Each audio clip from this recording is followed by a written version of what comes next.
Hi YouTube, welcome back to the channel. Today we're reviewing this flashlight here. This is a Convoy M21F. So it's a 21700 light with an electronic side switch. Pretty good value. I think it's about 30 quid plus the import tax and shipping that you get from the AliExpress store, so just under 37 quid delivered. Actual Convoy quality. The host looks really good, the machining looks nice. Comes with a lanyard. Also included in the price you get a 21700 battery. I think you can buy it without the battery, it makes it a little bit cheaper, but it's quite good value. No pocket clip, although it does look like it has a recess that you could probably attach one of the standard Convoy clips to.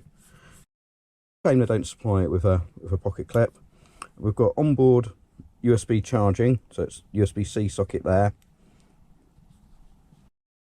And this one is with the SFT 40 LED. It arrives just in a white box, pretty much like this, just with a little bit of card to isolate the battery. The bezel wasn't screwed down on this one. When I opened it out of the box, there was about 1/8 of an inch gap between the bezel and the rest of the torch. And I think if you didn't know you're supposed to screw those down, anybody else would have perhaps had it and probably walked about with it until it had fallen off. So a bit of an odd one there, but it's screwed down absolutely fine. So I've heard lots of good things about this emitter, so I thought it was time to review one. Now, I'll be honest, I didn't check the dimensions out online for this torch. I thought it would be a little bit bigger. In my mind, I kind of thought it'd be sort of Maglite ML25 LT sort of sized. So it's not much, these aren't much bigger, but I just kind of thought it would be a little bit more sort of chunky in the hand and with a reflector that sort of size. But actually, if you look, the reflector's quite a bit smaller on the Convoy, so I was mistaken in thinking it would be Maglite sized. That said, it looks to be quite a nice light. The switch on it is really heavy.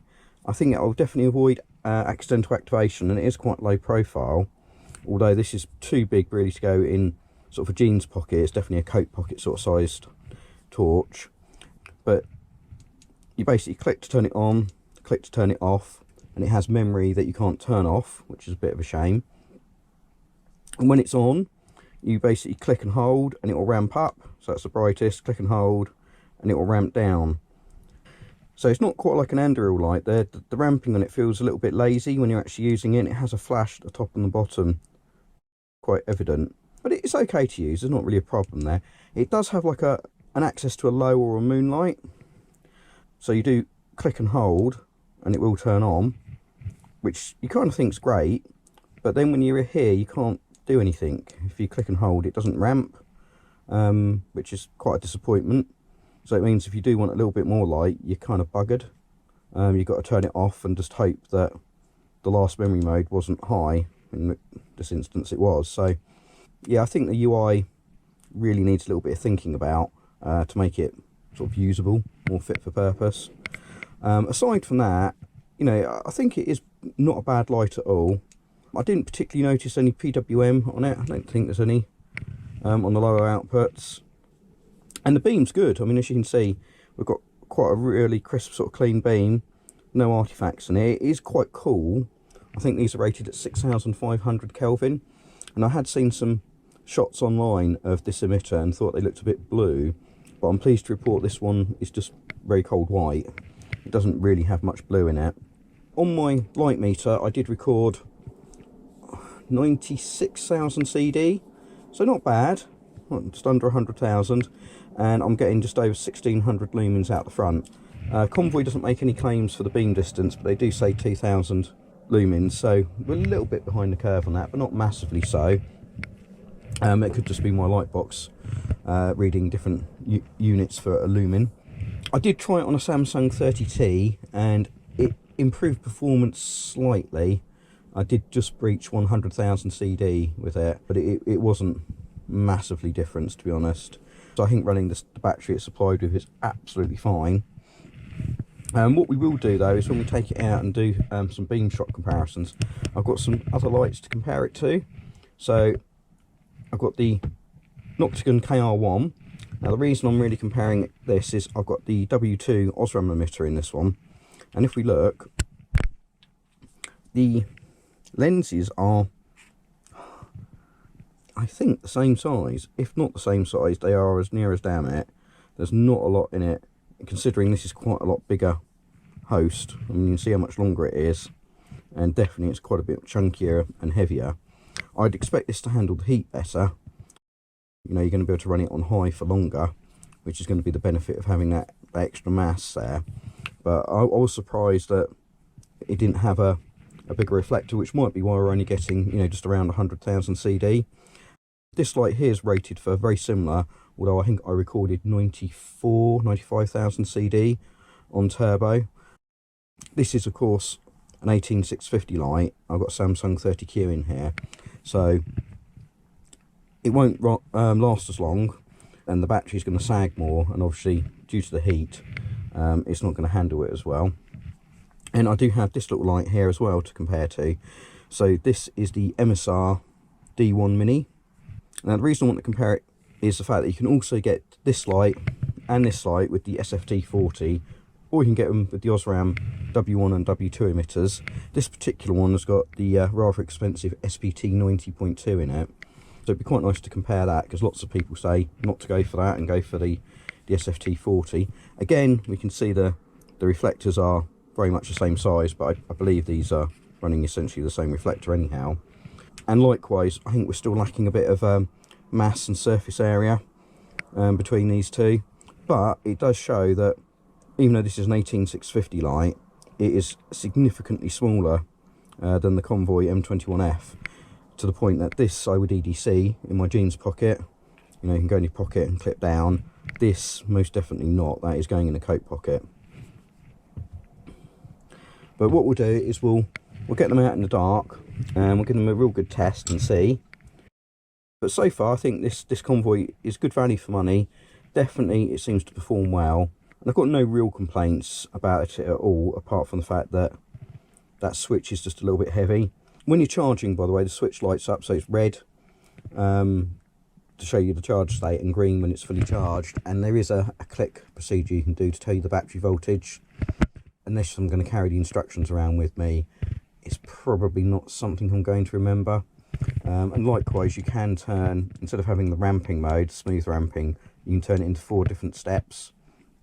I think I'll leave it in the smooth ramping at the moment.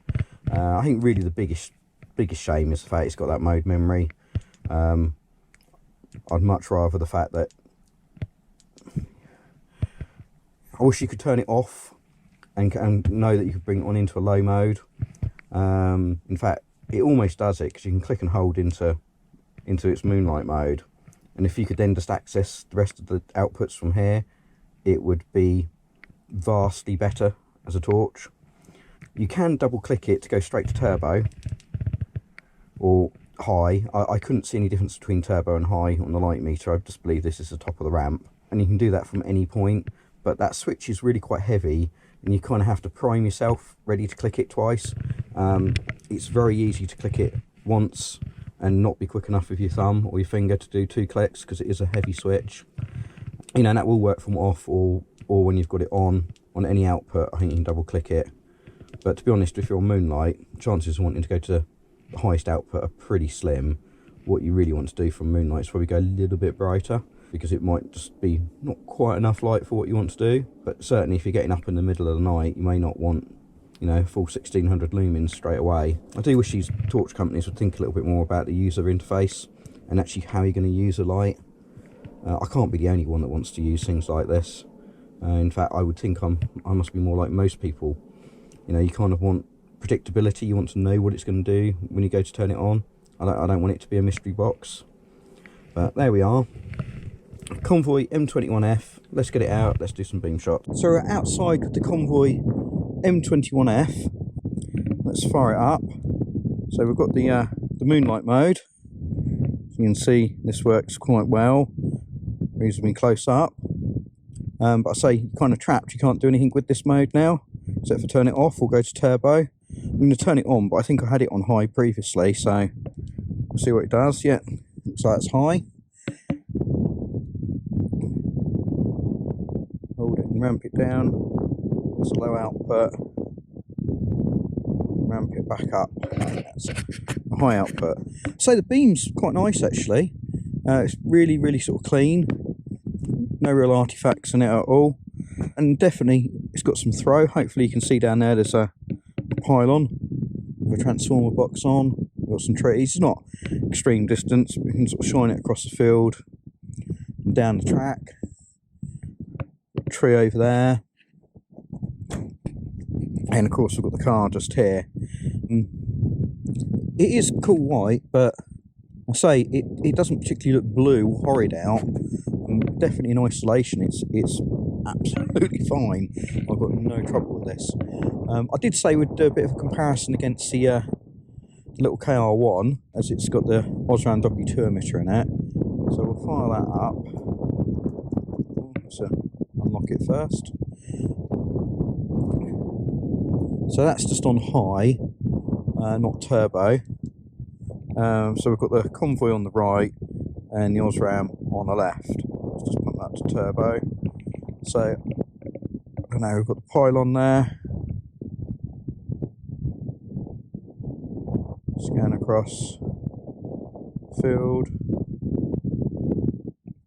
The tree there. I think they're pretty similar performance. I think the biggest difference is you are getting a few more lumens out of this SFT 40 and you're getting a bigger beam. The ultimate throw on it, I think they are really quite similar, shining them across the field, but you can see we have got a bit of a tint difference. So I think that's 6000K versus 6500 does make the Osram look a little bit nicer out. So I think it really comes down to, you know, what do you want from your emitter? But I am pleasantly surprised with this SFT 40. But if you look at the tree there, the SFT 40 lights up the entire tree, whereas we're not quite lighting up the entire tree with the Osram. And I think that's just true no matter what you point it at. But yeah, the Convoy, I think for the money, looks like it's a good purchase, as long as you can get on with the UI, which isn't terrible. It's just not the best, but it's pretty good. Output seems pretty good. I can feel it's warming up a little bit now. It is reasonably cold and dewy out. I think it's only about 9 or 10 degrees Celsius. It's not really cold, but it is a little bit damp and there's a bit of wind chill.